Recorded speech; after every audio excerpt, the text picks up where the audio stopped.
بسم اللہ الرحمن الرحیم۔ حضرت ابو ہریرہ رضی اللہ عنہ سے روایت ہے کہ رسول اللہ صلی اللہ تعالیٰ علیہ وسلم نے ارشاد فرمایا،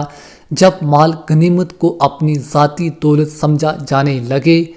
امانت کو مال غنیمت سمجھا جانے لگے، یعنی امانت کو ادا کرنے کے بجائے خود استعمال کر لیا جائے،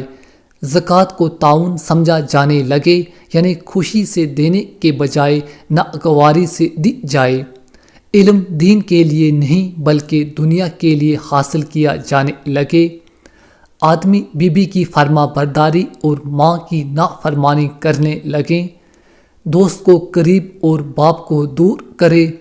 مسجدوں میں کھلم کھلا شور مچایا جانے لگے، قوم کی سرداری فاسق کرنے لگے، قوم کا سربراہ قوم کا سب سے ذلیل آدمی بن جائے،